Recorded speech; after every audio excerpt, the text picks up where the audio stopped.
It started with a notice, a bland beige piece of paper taped to my front door with that smug little HOA logo on the top. I didn't think much of it at first. Just another warning about my grass being 0.5 inches too tall or some nonsense about mailbox uniformity. But this one was different. Construction will commence on Parcel 37B as per Community Development Ordinance. Parcel 37B was my land. At first, I thought it was a mistake, some filing error or GPS glitch. I own that back plot. It's not huge, but it's mine, and I pay taxes on it. There's a fence, there's a deed, and there's no way they can just decide to pave it into a parking lot. So I marched down to the HOA office, receipts in hand. That's where I met her, Karen, the queen bee of the HOA. Platinum blonde hair in a weaponized bob, eyes that didn't blink, and a tone that could curdle milk. She smiled at me like I was a confused toddler. "You must be mistaken," she said, tapping on her keyboard like she was doing me a favor. "According to our records, that land falls under the community's shared use agreement." I showed her the deed. She didn't even look at it. "You're welcome to dispute it legally," she said, already turning away. "But construction begins Monday." I was furious. I spent that whole weekend standing at the edge of the property, just watching, measuring, documenting. Monday came, and so did the bulldozers. I tried to stop them. I really did. Called the cops, called a lawyer. But nobody moves faster than an HOA with a power trip. Within a week, my quiet patch of grass turned into a fully paved parking lot. No warning, no compensation. And the worst part? Karen made sure her car got the first reserved spot. That's when I decided I wasn't going to fight them in court. I was going to fight smart and wet. You see, I know that land. I know the soil, the drainage, the natural runoff patterns. And I also know that when they paved over my land, they ignored every possible environmental code. No runoff system, no storm drain. Just blacktop over clay-rich soil that doesn't absorb a thing. So I made a little modification. You might call it sabotage. I call it restoration. I ran a hose from my well pump through the back gate. It only needed to run a few hours a day. Slow, steady, just enough to simulate a natural water source reactivating. Over a couple days, the water pooled beneath the asphalt. I could already see the cracks forming. Then it rained. Oh, it rained. They didn't know what hit them. The whole lot turned into a shallow lake. Cars stalled. Karen's little luxury SUV sat like a half-sunken barge, water lapping at the doors. She came storming to my front porch, soaked and screeching. "You did this," she screamed. I just smiled. "Looks like poor drainage, Karen. Maybe you should check your construction permits." She lost it. Karen stood on my porch with water still dripping from her blazer, mascara streaked like a horror movie extra, and one of her designer heels missing somewhere in the floodplain formerly known as my backyard.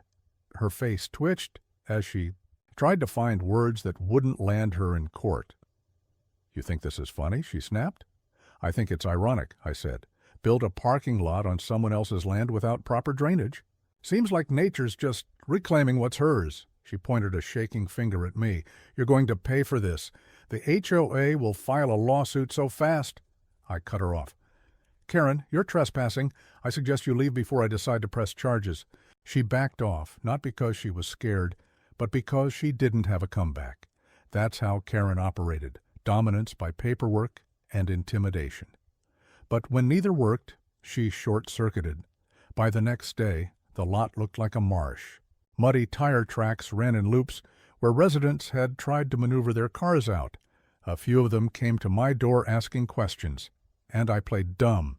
I told them the same thing. "It's HOA land, not mine. You should talk to Karen." They did, loudly. I watched from my kitchen window as she stood in the middle of the lot, trying to calm a small crowd of furious residents. Some were ankle-deep. In muck, others had their phones out, filming everything. One guy kept yelling about how his muffler was underwater and how someone's getting sued. For once, it wasn't me, but I wasn't done. That night I turned off the well hose and let the water settle. Then I took my drone and flew a few laps over the area. I got clean footage, of the cracked pavement, the pooling water, the erosion slipping under the foundation. I even zoomed in on the spot where they had removed my fence without permission. Every frame was time-stamped. Every pixel screamed, "Don't illegal construction." I compiled the footage along with the deed, the county records, and the HOA's own notice. Then I sent it to every local news station I could think of. The first call came in the next morning. "Hi, we're with Channel 8B. 6 News. Just confirming, you're saying your HOA built a parking lot on your land without approval or permits?" "Yes," I said calmly, "and now they've created a public hazard." By lunchtime, the first crew was there, filming from the sidewalk. Karen came outside and tried to block the camera with a clipboard, which only made things worse. I heard one of the reporters ask her if she had anything to say about the accusations. She mumbled something about miscommunication and cooperative zoning plans. But the camera caught it all, the mess, the lies, and Karen's eye twitch going full Morse code. Still, even with the media sniffing around, she didn't back off. In fact, things started getting weird. That night, I noticed someone moved my trash bins. My mailbox was tilted sideways. I found a dead patch of grass near the hose I'd used, like someone tried to poison the soil. And then there was the sound. Late, around 2 a.m., I heard footsteps. Not on the sidewalk, but on the gravel behind my shed, so I grabbed my flashlight, slid the door open silently, and waited. I stood completely still, light off, holding my breath. The gravel crunched again. Slow, deliberate steps. Someone was back there, trespassing, maybe spying, maybe worse. I crept along the edge of the shed, heart pounding, flashlight tight in my grip like a club. Then I saw a shadow, slender, nervous. I clicked on the light and aimed it straight at them. "Hey!" The figure froze like a raccoon in headlights, and there she was, Karen, in black yoga pants, a hoodie pulled over her head, holding something in her hand. I couldn't see what it was at first, but when she turned, the reflection hit just right. A bottle of weed killer. Industrial grade.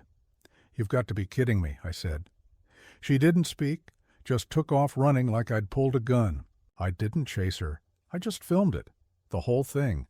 Her fleeing across the gravel path, slipping once in the mud, then vanishing into the night, like some HOA cryptid. The next morning, I filed a police report for trespassing and attempted property damage. I also uploaded the footage to a private server, just in case. That night, I installed floodlights and a motion sensor camera facing the shed.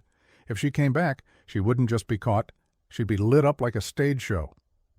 Now, the best part?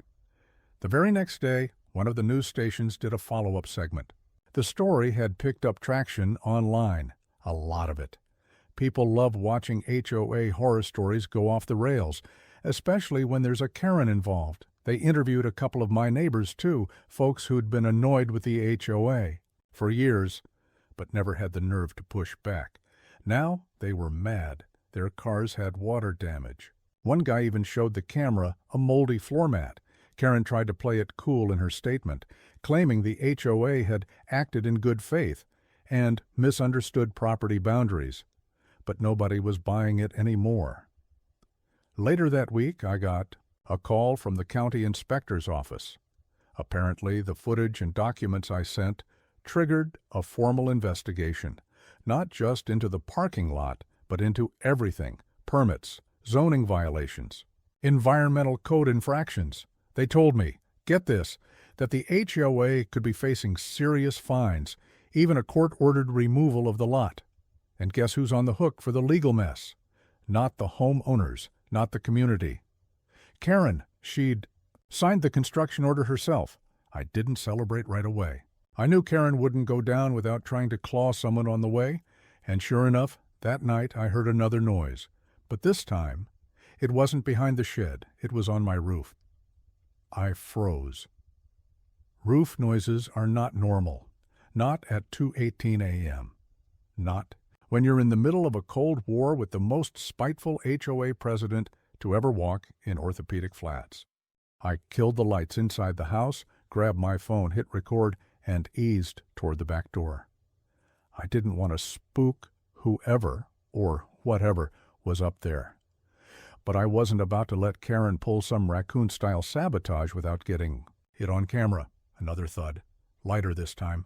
Like someone trying not to be heard, I slipped out into the yard, flashlight off, camera rolling. My motion sensor floodlight hadn't kicked in yet, which meant she was still above the detection line.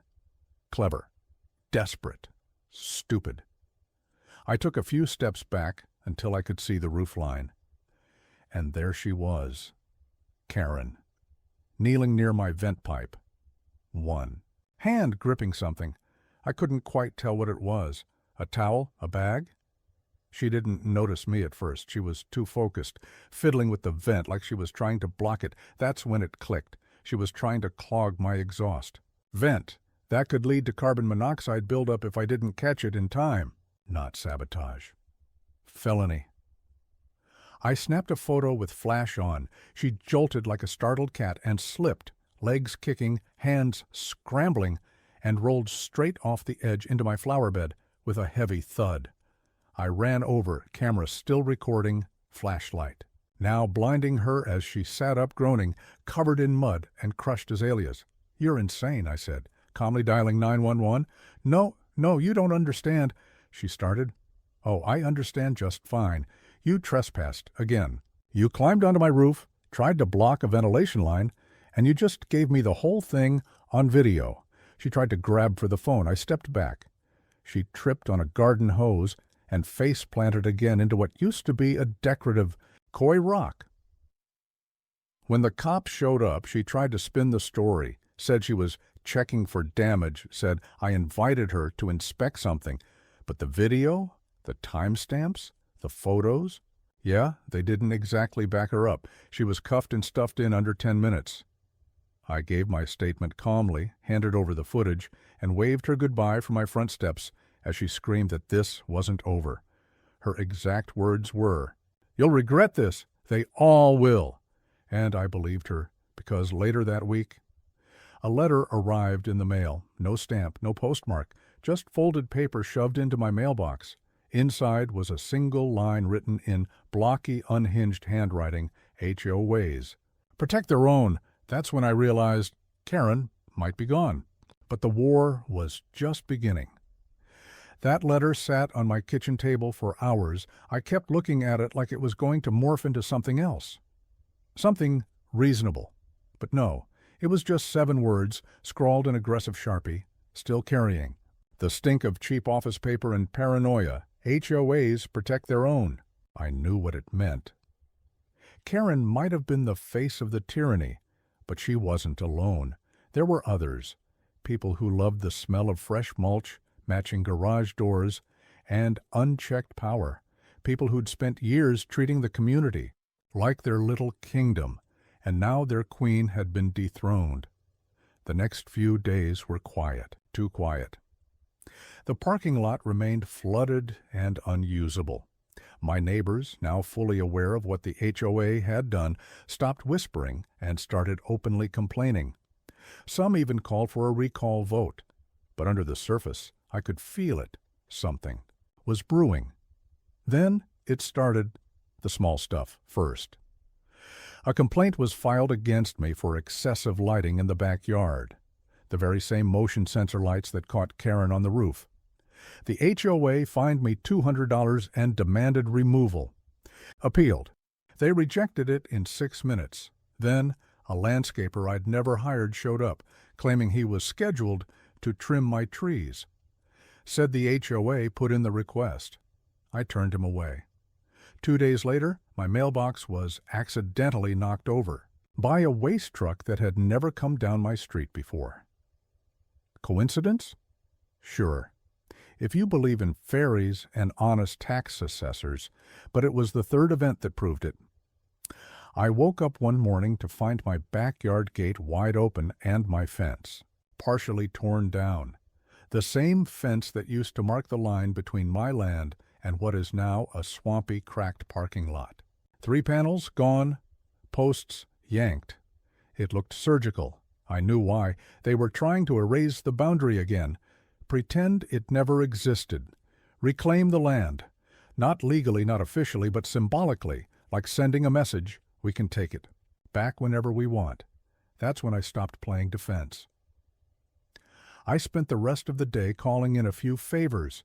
First, a land surveyor, then a real estate attorney. I also had a drone company map the entire property with thermal imaging, highlighting water saturation zones, runoff paths, and structural risks, especially those directly under the parking lot. The report? Damning. It showed clear evidence of erosion under the asphalt due to poor drainage and compromised subsoil. It also revealed that the lot extended 14 feet beyond the HOA's claimed easement. 14 feet. I posted the maps anonymously in the community forum. I didn't even have to add commentary. Within hours, the thread exploded. Neighbors started questioning everything. Some were furious, some scared. Others demanded a special meeting.